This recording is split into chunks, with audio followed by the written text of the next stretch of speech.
Welcome to today's Explainer. We're diving into a case that is as absolutely fascinating as it is deeply unsettling.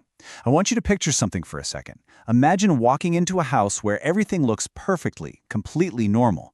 The lights are on, the layout is familiar, and yet the moment you step inside, you get this sinking feeling that you're standing right in the middle of a chilling secret. Today, we're going to break down the facts, the timelines, and the evidence of one of America's most baffling, unsolved mysteries, the Springfield Three. Now, when we think of a crime scene, we usually picture, chaos. But here, it's the sheer normality of it all that is so unsettling. We've got 3 cars parked safely outside. Inside the house, 3 purses are just sitting there. The family dog is waiting eagerly right by the front door, and the television is still playing to a completely empty room.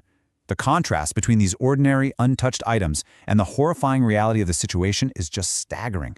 The 3 women who lived in this house had completely vanished without a single trace, leaving their entire lives sitting perfectly still.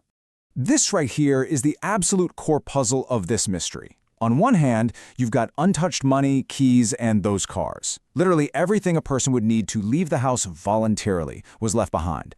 But on the flip side, there were 0 signs of a struggle. No broken furniture, no ransom note, and absolutely no witnesses who saw or heard a thing. It essentially functions as a real-life locked room mystery, playing out in a typical suburban home.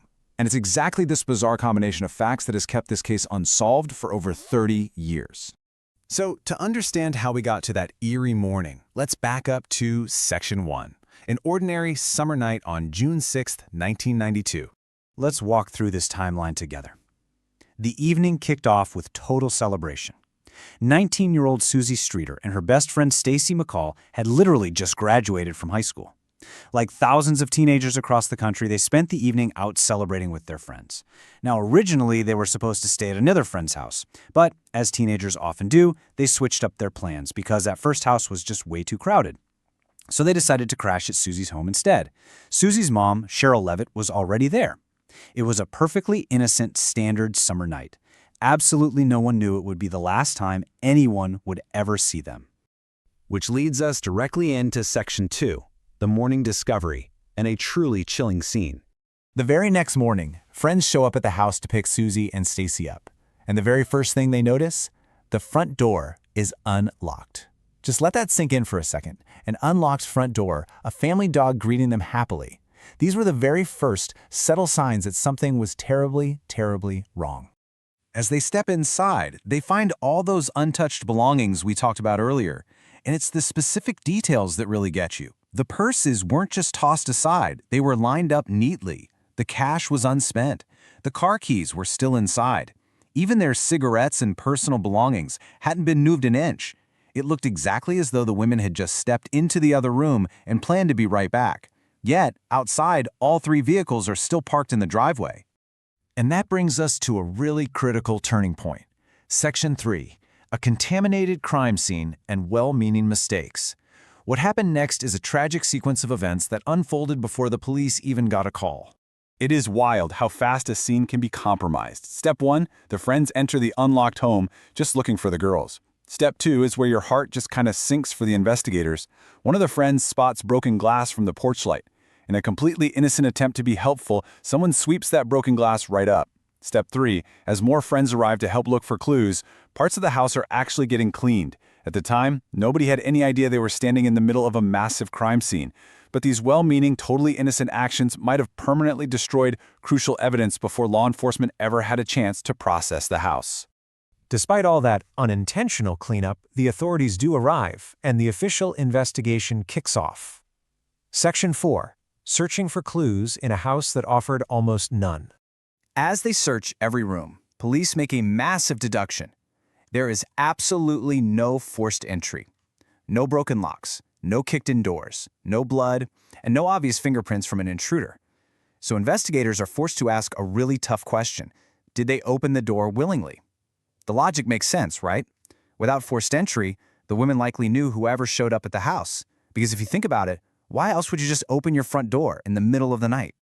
Then, this incredibly strange and chilling clue pops up. Friends who were waiting at the house for the police actually reported receiving disturbing calls from an unknown man. The caller reportedly made some highly inappropriate comments before just hanging up. Now, to this day, no one has been able to definitively prove whether those terrifying calls were directly connected to the disappearances or if they were just some horrific coincidence, but it remains this huge, unresolved piece of the puzzle. You have to understand the sheer scale of this search. We're talking hundreds of officers and volunteers scouring fields, forests, lakes, and abandoned buildings. Investigators are chasing down countless unconfirmed leads.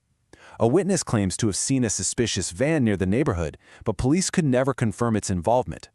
They also looked heavily into known offenders living in Missouri at the time.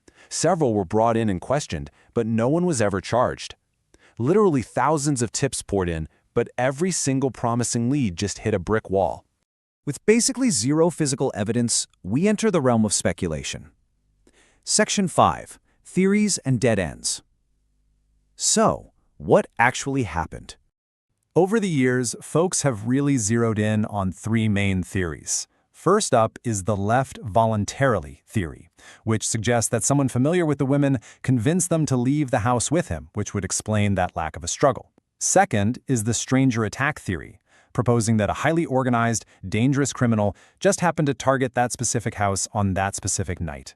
And third, probably the most infamous one, is the parking garage burial. This theory suggests the victim's remains were actually buried beneath a hospital parking garage that was under construction right after they vanished. Now, that parking garage theory, it blew up. It's exactly the kind of rumor that just spreads like wildfire and takes on a life of its own. But here is the harsh reality. There was simply no evidence strong enough to justify an excavation. Despite massive public outcry and intense media focus, authorities just didn't have the hard concrete proof required to go in and tear up a massive concrete structure. So to this day, that theory, just like the others, remains completely unproven. None of these theories have ever led to a single charge. Which brings us to the really heavy part of this case, Section 6, 30 years of questions and the sheer difficulty of conducting an investigation back in 1992. To really get why this case went cold, we have to put ourselves in that early 90s technological mindset. Today, if three people vanish, investigators immediately pull ring camera footage, they ping cell phones, they track GPS. But in 1992, there were no widespread surveillance cameras on every corner, no GPS tracking, no smartphones. Investigators had absolutely zero digital footprints to follow. And as the decades rolled on, the physical reality set in. Memories faded, witnesses moved away, and any potential physical evidence just disappeared into thin air. 30. Over 3 decades have passed since that warm June night. That number just carries so much weight, doesn't it? 30 years with no confirmed suspect, no confirmed motive, and no confirmed location. The families of Suzie, Stacy, and Sherrill have spent 30 years in the dark, still searching for answers.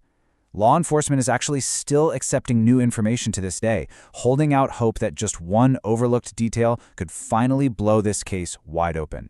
So this is where we stand today. 3 women, 1 quiet neighborhood, 1 perfectly normal night, and then just nothing. No answers, no arrests, no closure.